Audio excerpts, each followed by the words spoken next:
Invasion of privacy with hidden cameras. I've always been an independent person, valuing my privacy above all else. So, when I decided to rent an apartment for the summer in a small coastal town in North Carolina, I was looking for peace and quiet. I wanted to escape the city's chaos, write my book, and recharge my energy. I found the perfect apartment, small but cozy, with an incredible view of the ocean. It seemed like an ideal retreat. At first, everything was going well. I spent the first few days exploring the town, walking along the beach, and getting used to the slower pace of coastal life. The apartment was exactly what I needed: quiet, secluded, a place where I could focus on my writing. But soon, I started noticing small things that made me uncomfortable. One night, while sitting on the couch reading, I noticed a strange reflection on the turned-off TV. There was a small blinking light, something that shouldn't have been there. I got up to investigate and realized it was coming from one of the shelves. My curiosity quickly turned to panic when I discovered a tiny camera hidden among the books. I was frozen for a few seconds, not knowing what to do. The thought of someone watching me without my consent filled me with disgust and fear. I ripped the camera out of its place, and after catching my breath, I started searching the apartment. The fear grew inside me with each discovery. I found more cameras disguised as common objects, one in the bedroom inside an alarm clock, another in the bathroom behind the mirror. It was a nightmare. The sense of violation was overwhelming. The place I had chosen as a refuge, a sanctuary, now felt like a stage for some twisted voyeurism. The idea that someone could be watching every moment of my private life filled me with panic. I couldn't stay in the apartment any longer. I grabbed my phone and, without thinking twice, called the building manager. The manager, a middle-aged man with a constant smile, seemed surprised when I mentioned the cameras. He quickly came to the apartment, but his reaction made me even more suspicious. He tried to downplay the situation, suggesting that maybe they were old cameras installed by previous owners for security. But I knew something was wrong. His attempt to reassure me felt forced, almost rehearsed. I didn't buy his excuse and decided I needed to get out of there immediately. I packed my things and moved to a nearby hotel. As I packed, I couldn't stop thinking about how many people might have seen recordings of me, in intimate, vulnerable moments. The feeling of disgust only grew, along with a growing determination to find out the truth. At the hotel, I started researching the building and the manager. It didn't take long to find suspicious comments in local forums from others who had stayed in the building and reported strange behaviors, though none mentioned cameras. This convinced me even more that I wasn't dealing with an isolated situation. It was something bigger, something planned. I decided I needed to take the case to the police. I gathered all the evidence I had, the cameras I found, photos of the apartment, screenshots of online conversations, and went to the local police station. When I explained the situation, the officers seemed surprised, but they took my report seriously. They promised to investigate the building and the manager as quickly as possible. While I waited for news of the investigation, every sound or suspicious movement put me on high alert. I felt like I was being watched all the time, even in the hotel. I couldn't sleep properly, afraid that this invasion of privacy was even bigger than I imagined. Every time I closed my eyes, the image of the hidden cameras returned to my mind, making me even more anxious. Days later, the police called me back to the station.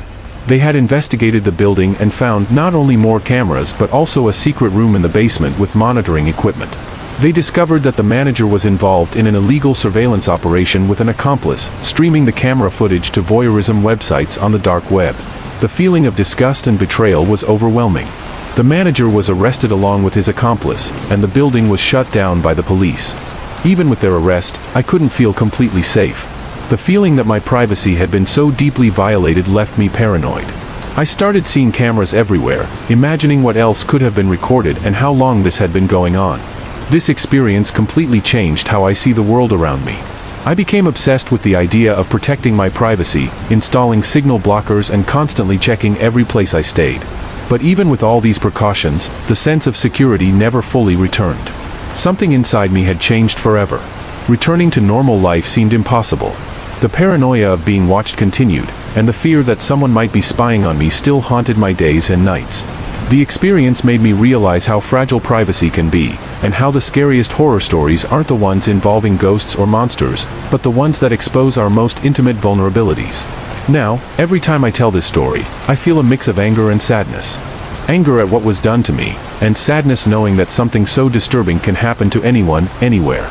I never imagined that a simple summer at the beach could turn into one of the most terrifying chapters of my life, but that's exactly what happened.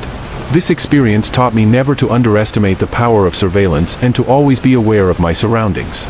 What started as a simple stay in a summer apartment turned into a nightmare I carry with me every day.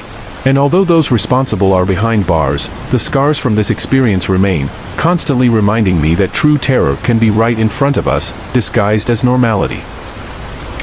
Home invasion. That night started like any other. I was exhausted after a long day of work and taking care of my 8-year-old daughter, Emily. After putting her to bed and making sure she was sleeping peacefully, I finally managed to lie down. The house was quiet, the kind of silence that usually brought peace, but that night, something felt different, though I didn't know what. I woke up in the middle of the night with a disturbing feeling, like something was wrong. The clock beside the bed read 2:37 a.m. I turned over in bed, trying to go back to sleep, but then I heard a noise coming from downstairs. It wasn't a typical house sound, like creaking floorboards or the wind rattling the windows. It was a distinct, muffled sound, like someone trying to move silently. My heart raced. I got out of bed as quietly as possible and went to Emily's room. She was still sleeping soundly, unaware of what was happening. The instinct to protect my daughter overrode the fear that was starting to build inside me. I knew I needed to act quickly but without making a sound. Kneeling beside her bed, I whispered her name, waking her gently. Emily woke up with a sleepy, confused look, but before she could speak, I put my finger to my lips, signaling her to stay quiet. "We need to hide, sweetheart," I whispered. "Don't make a sound." With my heart pounding, I led Emily to her bedroom closet and hid her among the clothes. "Stay here, don't come out for anything," I told her, trying to keep my voice calm even though my body was trembling. I closed the closet slowly and grabbed the baseball bat I kept beside the bed, a habit I had since moving into this house, fearing being alone with my daughter. With the bat firm in my hands, I left the room and approached the stairs, trying to listen more closely. The noises were clearer now, whispered voices and the sound of drawers being opened. My whole body was on high alert, every muscle tense. When I reached the top of the stairs, peeking over the railing, I could see the silhouette of 2 men downstairs, rummaging through the living room. The sight made my blood run cold. I knew I was at a disadvantage, but I needed to buy time, needed to ensure Emily stayed safe. I silently returned to the bedroom, trying to think of a plan. As I quickly passed through the rooms, trying to remember where I had left my phone, I realized that what I did next could mean the difference between life and death. I found the phone, but when I tried to dial 911, I noticed the signal was weak. Desperation began to set in, but I knew I couldn't allow myself to panic. With the unstable connection, I decided I had no choice but to confront them. I carefully descended the stairs, each step testing my nerves. When I reached the bottom, one of the men saw me. For a brief moment, time seemed to stand still. He was as surprised as I was, but he quickly recovered and came toward me. Without thinking, I raised the bat and swung with all the strength I could muster. The sound of the impact echoed through the room, but he only grunted in pain and kept coming. The second man came at me while I was still struggling with the first. It was a desperate fight, no rules, just pure survival instinct.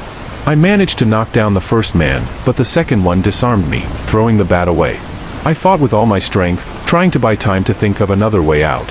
Then I heard a noise coming from the kitchen. A flare, one I had bought years ago for emergencies, was on the counter. In a quick movement, I managed to break free and run to the kitchen. I grabbed the flare and lit it, pointing it directly at the intruders. The intense light surprised them, and for a moment, I could see the fear in their eyes. They backed off, shielding their faces, and I took advantage of this brief moment to shout at the top of my lungs, "Get out of my house now!" The combination of my determination and the flare's light finally made them retreat. Without another word, they fled through the back door, disappearing into the night. As soon as I was sure they were gone, I ran back to Emily's room. I opened the closet and found her curled up, her eyes wide with fear. I picked her up in my arms, whispering that everything would be okay. Still trembling, we climbed out of the bedroom window and ran to the neighbor's house, just a few houses away. I banged on the door desperately until they opened it, quickly explaining what had happened. The police arrived shortly after. Although they were ready to act, the burglars had already vanished, leaving only chaos in their wake. They took some belongings, but all that mattered to me at that moment was that Emily and I were safe. The police searched the neighborhood, but they couldn't find the intruders. In the days that followed, I was filled with a mix of relief and paranoia. Every sound at night put me on high alert, every shadow seemed like a potential danger. I knew Emily was equally shaken, and that only added to my guilt for not protecting her the way I wanted. But at the same time, I knew we were lucky to be alive. The marks of the struggle were still in my house, overturned furniture, broken doors, but the worst mark was the one left inside me. The realization that our safety can be so fragile, that in an instant everything can change, never left me. I did what I could to protect my daughter, but the reality is that I still feel the fear that something like this could happen again. This experience taught me that real terror isn't what we see in movies or read in stories, but what finds us in our homes, where we should feel safest. Now, every night before bed, I check the lock several times and keep the baseball bat beside the bed. But most of all, I keep Emily close to me because her safety is all that matters, even if the world outside is so unpredictable. And that's the story I never thought I'd tell. A story of how, on a quiet night, terror invaded my home and changed our lives forever. Persistent stalker. It all started subtly, almost imperceptibly. It was an ordinary Tuesday when I first noticed a strange man watching me as I left work. I work at a small marketing agency in Portland, Oregon, and I always leave around the same time, around 6 p.m. That night, as I walked to the bus stop, I felt a presence behind me, an unease I couldn't ignore. I glanced over my shoulder and saw a man standing across the street. He looked ordinary at first glance, wearing a dark coat and jeans, but there was something in his gaze that made me uneasy. The way he watched me, without blinking, as if he were studying my every move, made me quicken my pace. When I reached the bus stop, he was still there, standing, his eyes fixed on me. The bus arrived shortly after, and I hurried on, trying to leave that uncomfortable feeling behind. In the days that followed, I kept seeing him. At first, I thought it was just a coincidence, maybe he lived nearby or worked in the same area. But I quickly realized that didn't make sense. He was there every night, always at a safe distance but always present. It didn't matter if I left earlier or later, he was there, waiting. The feeling of being watched became constant, as if he were everywhere, always lurking. I started feeling paranoid, telling myself I was overreacting. But then the notes started to appear. The first one was left on my car's windshield, a simple sheet of paper with the message, "I'm watching you." My heart raced as I read those words, and my whole body tensed with fear. I tried not to let it affect me, but the truth is I couldn't think of anything else for the rest of the day. As the days passed, the notes became more frequent and more disturbing. They appeared in my mailbox, taped to my door, even on the window of my second-floor apartment, where no one should have had access. The messages were short but threatening, "You can't hide, I know where you live." Each new note increased my anxiety and left me more terrified. Finally, one night, when I was coming home, I noticed the lock on my apartment door was damaged. Panic set in. I opened the door slowly, my hands shaking, and found my apartment ransacked. Someone had been inside and gone through everything, drawers open, papers scattered on the floor, cabinets rummaged through. Nothing seemed to be stolen, but the feeling of violation was devastating. He had been there, and I knew I wasn't safe. I called the police, my voice trembling as I explained what had happened. They arrived quickly but found no sign of the intruder. They told me to change the locks and stay alert, but there wasn't much they could do without concrete evidence. I knew from that moment on, my life would never be the same. The thought that he could return at any moment kept me awake at night. Every sound in the darkness seemed to be him, coming to get me. The situation reached its peak on a Friday night. I was at home, trying to relax, when I heard a noise at the front door. My heart raced, and I ran to see what was happening. The doorknob was turning slowly, and then there was a loud bang. He was trying to get in. I was paralyzed with fear for a moment, not knowing what to do. But then my survival instinct kicked in. I ran to the bedroom, locked the door, and called the police, begging them to come quickly. As I waited for the police, I heard the banging on the door getting louder, almost as if he was trying to break it down. My hands were shaking so much that I almost dropped the phone, and tears streamed down my face as I prayed the police would arrive in time. After what felt like hours but was only a few minutes, I heard sirens in the distance, and the banging on the door stopped abruptly. I ran to the window and saw the man fleeing down the street. The police arrived soon after and searched the area, but he was already gone. They found marks on my door, proof that he had indeed tried to break in. I felt relieved to be alive, but I also knew that the terror wasn't over.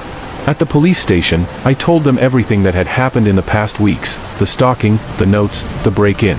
They took my case seriously, but the sense of helplessness was overwhelming. In the days that followed, the police continued searching for the man, and I stayed home, too scared to go out. I felt like a prisoner in my own home, the place where I should have felt safest. But then, finally, I received the news that he had been caught. The police found him hiding in a motel on the outskirts of town, along with evidence of the notes and other items that proved his sinister intentions. Even with him in custody, the trauma didn't go away. I moved to a new apartment in another part of town, hoping to start fresh. But the experience left me with deep scars. Every time I go outside, I feel like someone is watching me. Every time I hear footsteps behind me, my heart races, and panic sets in. I know I'm safe now, but it's hard to erase the memory of the terror I lived through. I try to move forward, rebuild my life, but the memories still haunt me. The nights are the worst when I'm alone with my thoughts, reliving every moment of fear, every knock on the door. I try to convince myself it's all over, but I know the shadow of what happened is still there, lurking in the back of my mind. Maybe one day I'll be able to overcome it, but for now, I'm doing the best I can to keep going, one day at a time. This is my story, a real horror story I never imagined I'd live through. A story that taught me just how fragile our sense of security is and how, in an instant, everything can change. And by telling it, I hope others will also be vigilant because danger can be closer than we think, disguised as normality, waiting for the right moment to strike. If you're enjoying the story so far, don't forget to smash that like button and subscribe to the channel for more creepy stories just like these. And hey, have you ever had a paranormal experience? Drop a comment below and share your story with us, we'd love to hear it. Now, let's dive into the next story. Kidnapping in a parking lot. It was an ordinary afternoon, and I was doing something I always did, a quick trip to the mall to run some errands. I parked the car on the third floor of the parking garage, which was almost empty. I didn't pay much attention to being alone on that floor, it was a weekday, and it was still light out. After finishing my shopping, I headed back to the car, thinking only about what I'd make for dinner. But that afternoon, something terrible was about to happen, something that would change my life forever. As I approached the car, I felt a presence behind me, something that made me pause for a second. Before I could react, someone grabbed me and shoved me against the car. The shock was so great that I became disoriented, my body frozen by the sudden wave of terror that washed over me. I heard a rough, threatening voice telling me to keep quiet.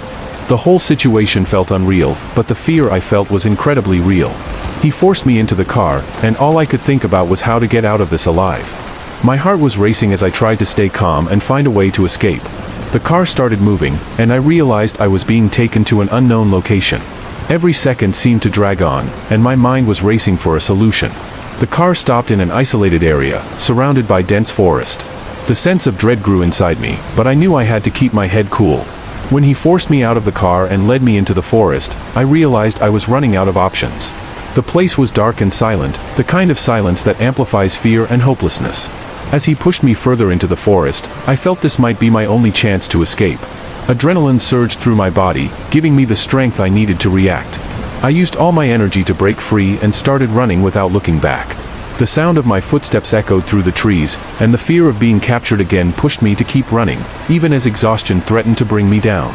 After what felt like hours of desperate fleeing, I spotted a faint light in the distance. It was a small cabin, old and seemingly abandoned, but at that moment, it felt like my only hope for help. I ran inside and hid, trying to silence my breathing as I listened to the sounds outside. The minutes that followed were the longest of my life. I heard footsteps approaching, the sound of someone searching the area around the cabin. I held my breath, hoping he wouldn't find me. The footsteps stopped at the entrance of the cabin, and my heart nearly stopped. I waited, praying he wouldn't find me. After what felt like an eternity, the footsteps began to move away. He was leaving, maybe thinking I had run in another direction.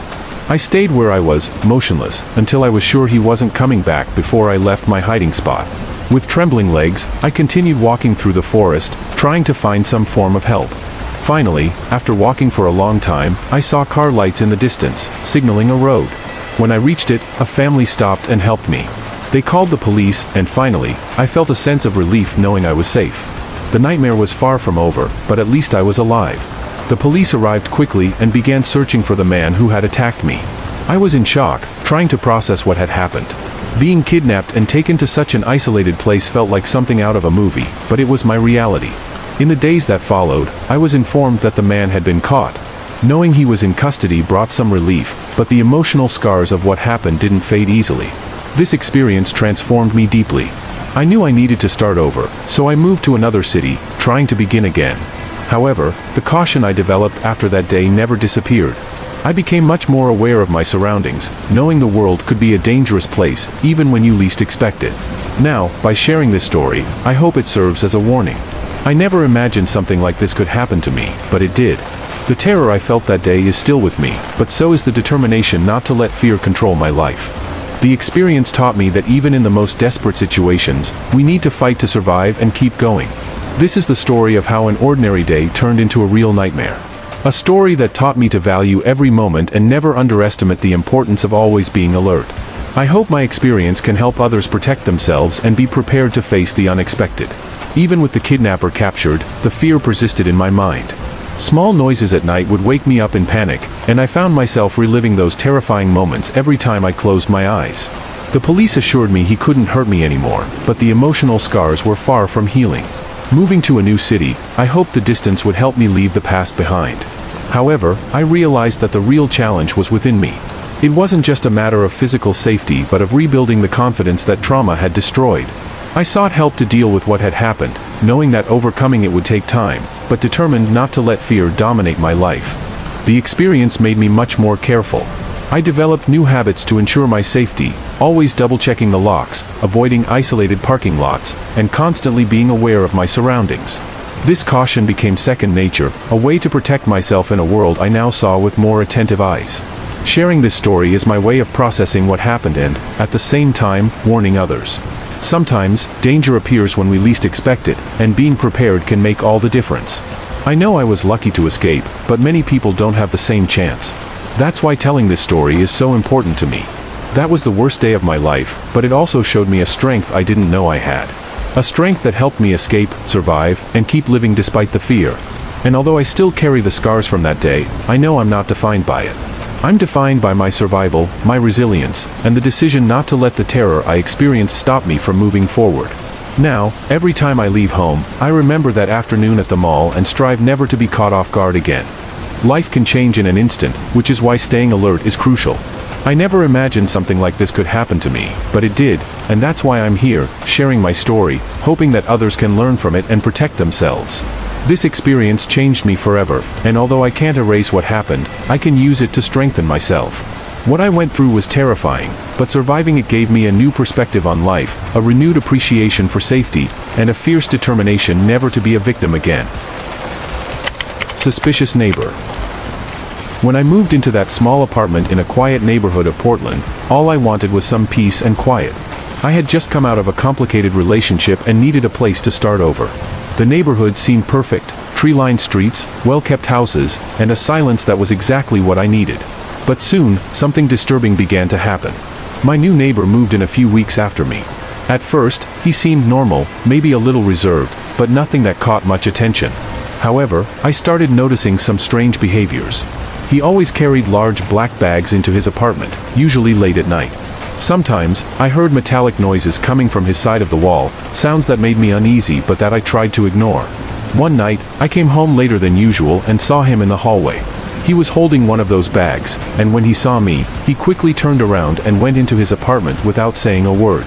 The expression on his face made me uncomfortable, as if he had been caught doing something he shouldn't have. From then on, I started paying more attention to him, although I wasn't sure if it was just my mind playing tricks on me. Every night, the number of bags seemed to increase, and the strange noises became more frequent.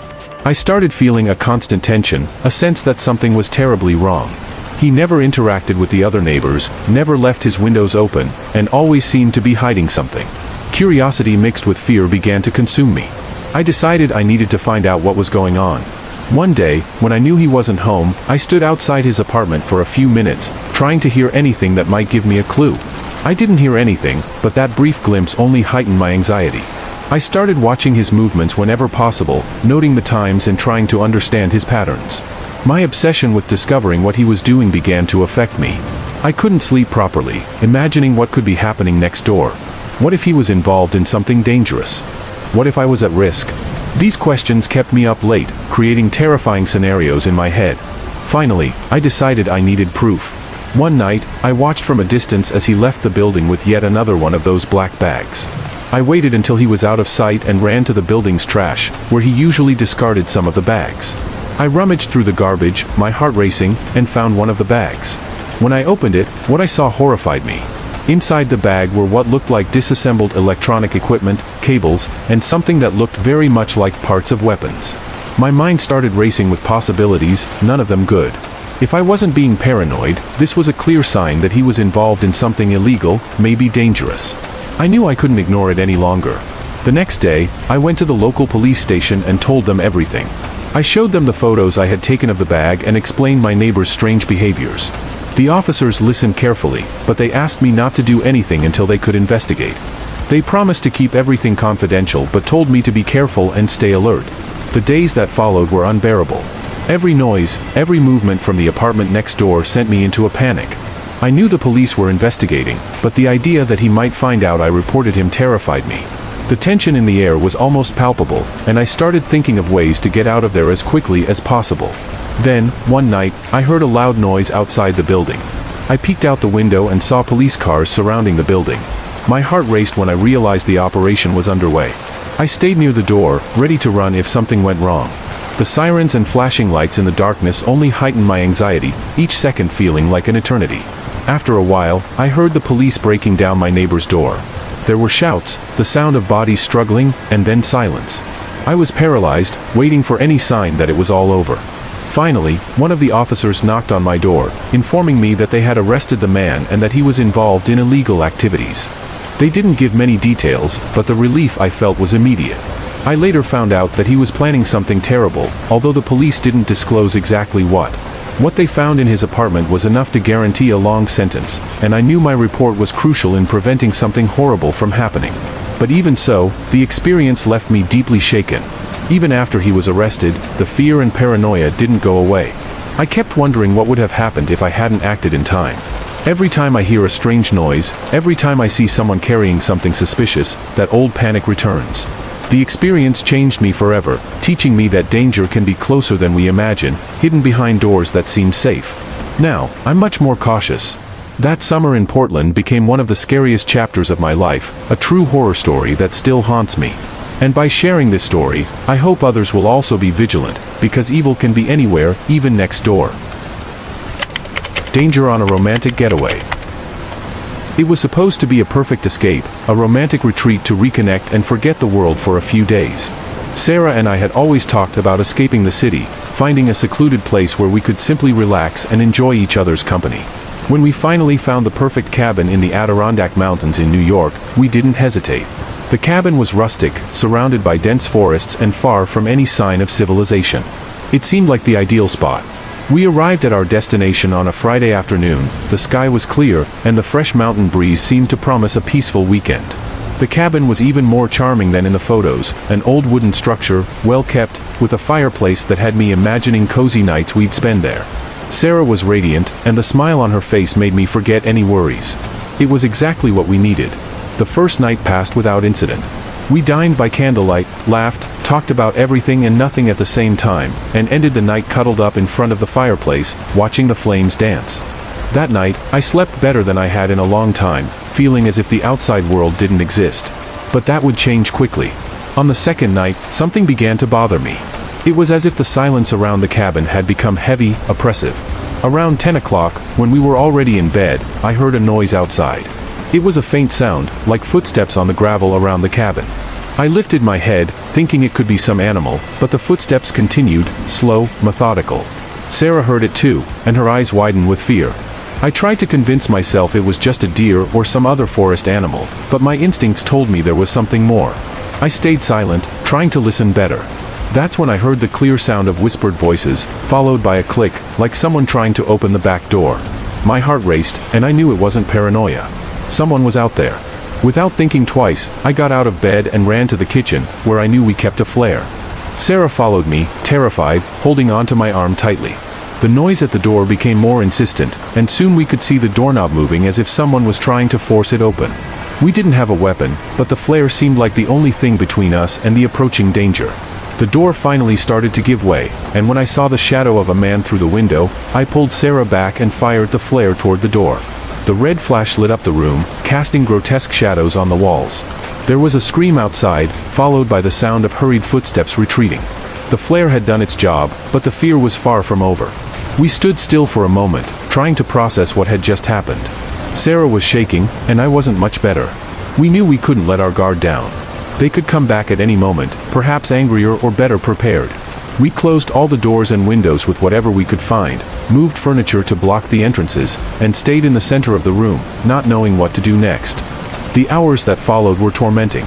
Every sound seemed amplified, every creak of the cabin's wood or noise from the forest put us on high alert. We couldn't leave, not knowing how many there were or if they were armed.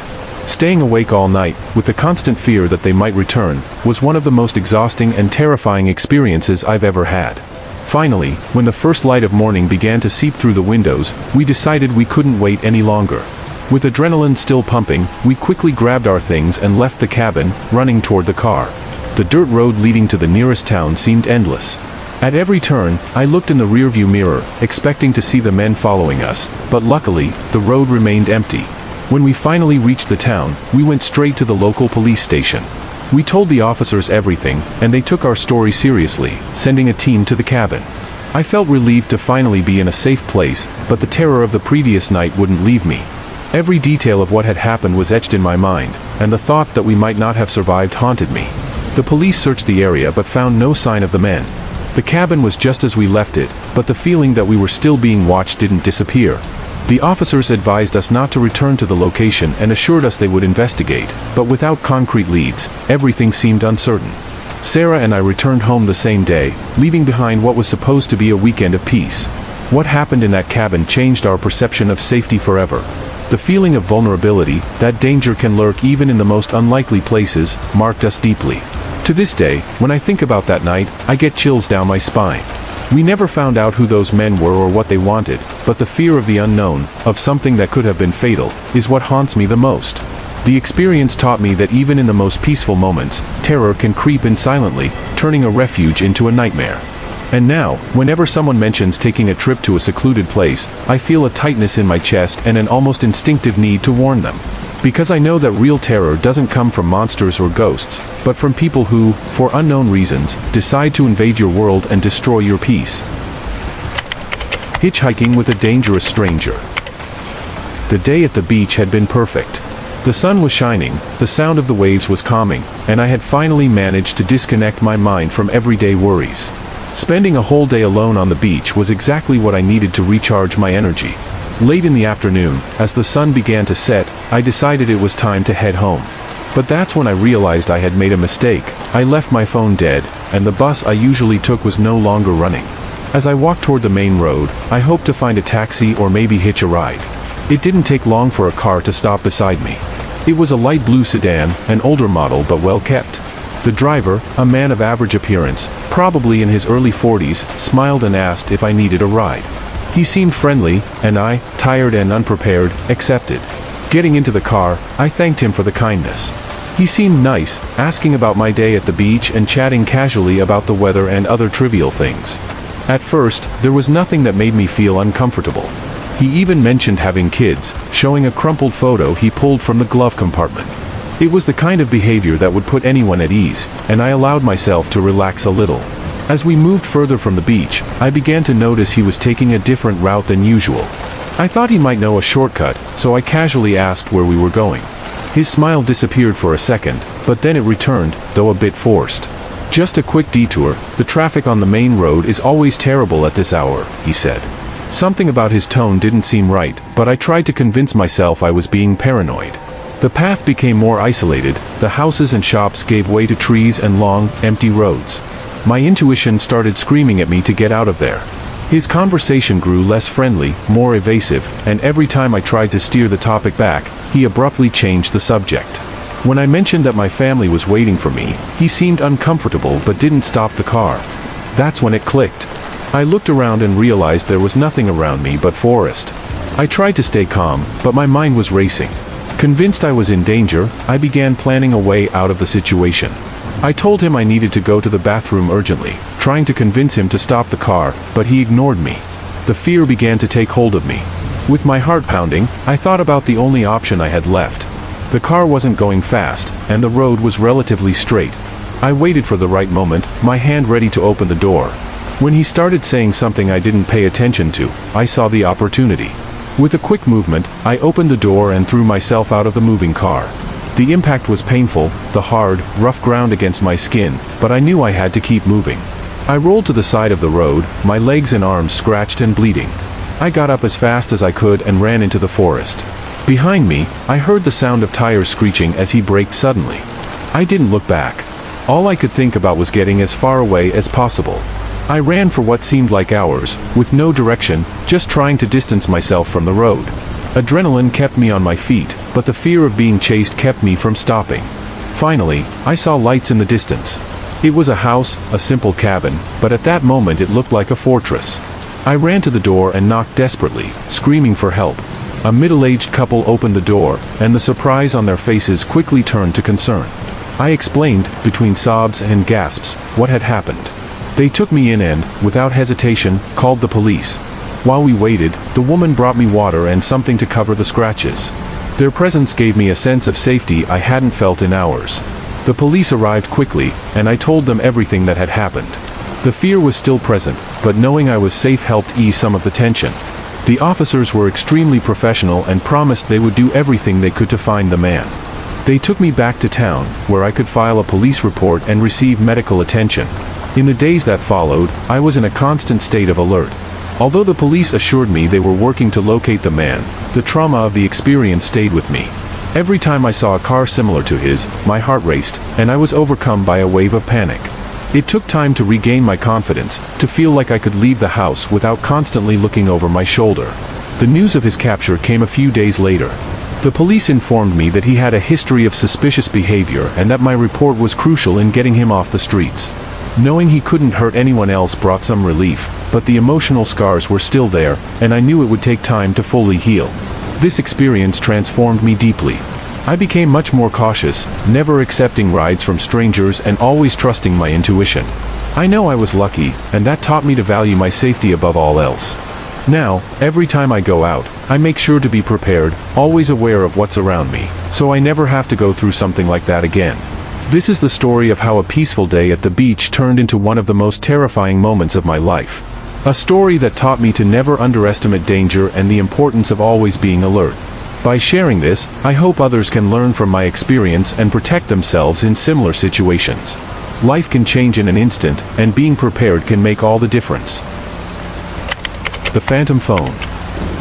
My name is Megan, and what I'm about to share happened during a difficult time in my life. I had just moved to a new city after the end of a relationship and was trying to adjust to my new life. It was during this period that I started receiving strange calls on my phone. The first calls happened late at night. The phone would ring, and when I answered, all I could hear was static on the other end. I didn't think much of it at first. It could have been just a wrong number or some issue with the line.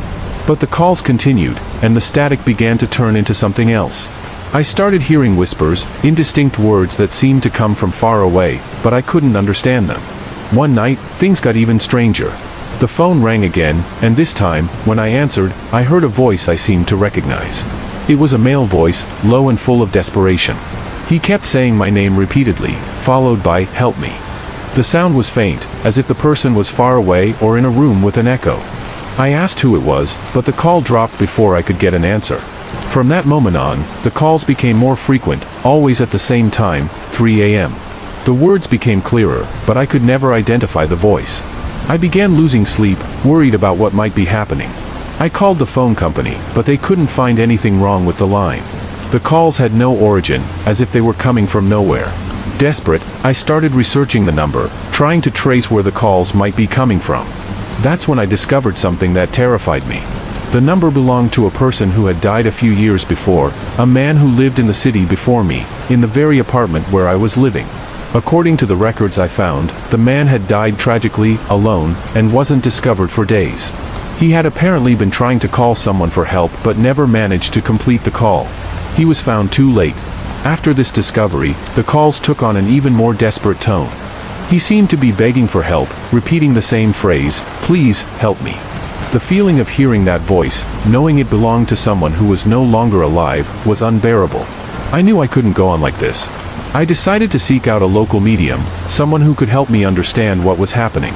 When I explained the situation, the medium told me that the man's spirit was likely trapped between this world and the next, trying to reach out to someone who could hear his pleas. He suggested that I try to speak to the spirit during the next call, explaining that he was no longer alive and needed to move on. That night, when the phone rang again, I took a deep breath and answered.